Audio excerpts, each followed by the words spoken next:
हाँ जी, सत श्री अकाल दोस्तों, की हाल चाल सारिਆਂ ਦਾ। ਅੱਜ ਅਸੀਂ ਤੁਹਾਡੇ ਲਈ ਲੈ ਕੇ ਆਏ ਹਾਂ ਨਵੀਂ ਵੀਡੀਓ।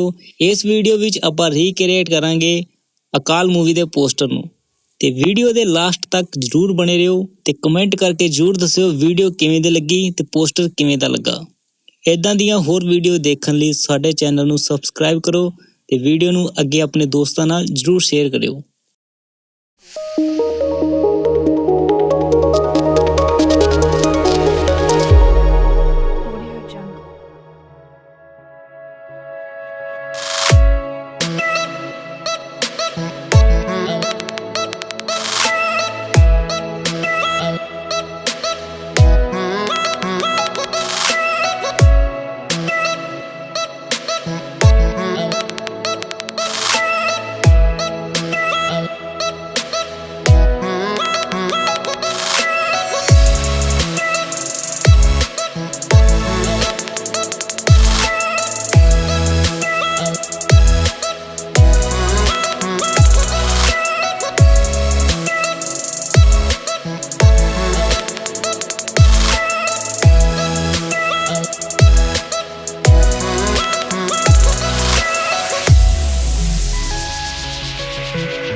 ਜੇ ਤੁਸੀਂ ਫੋਟੋਸ਼ਾਪ ਸਿੱਖਣਾ ਚਾਹੁੰਦੇ ਹੋ ਤੇ ਸਾਡੇ ਚੈਨਲ ਨੂੰ ਸਬਸਕ੍ਰਾਈਬ ਕਰੋ। ਅਸੀਂ ਜਲਦੀ ਹੀ ਇੱਕ ਫੋਟੋਸ਼ਾਪ ਸੀਰੀਜ਼ ਚਾਲੂ ਕਰਨ ਲੱਗੇ ਹਾਂ, ਜਿਹਦੇ ਵਿੱਚ ਬੇਸਿਕ ਤੋਂ ਲੈ ਕੇ ਐਡਵਾਂਸ ਲੈਵਲ ਤੱਕ ਫੋਟੋਸ਼ਾਪ ਬਾਰੇ ਤੁਹਾਨੂੰ ਸਿਖਾਇਆ ਜਾਏਗਾ। ਜੇ ਤੁਸੀਂ ਸਾਡੇ ਕੋਲ ਪੋਸਟਰ ਬਣਵਾਉਣਾ ਚਾਹੁੰਦੇ ਹੋ ਤਾਂ ਡਿਸਕ੍ਰਿਪਸ਼ਨ ਦੇ ਵਿੱਚ ਨੰਬਰ ਦਿੱਤਾ ਹੈ WhatsApp ਤੇ ਉੱਤੇ ਮੈਸੇਜ ਕਰੋ ਤੇ ਸਾਡੇ ਨਾਲ ਕੰਟੈਕਟ ਕਰੋ ਤੇ ਵੀਡੀਓ ਨੂੰ ਲਾਈਕ ਕਰਿਓ, ਕਮੈਂਟ ਕਰਿਓ ਤੇ ਆਪਣੇ ਦੋਸਤਾਂ ਨਾਲ ਜ਼ਰੂਰ ਸ਼ੇਅਰ ਕਰਿਓ। ਧੰਨਵਾਦ।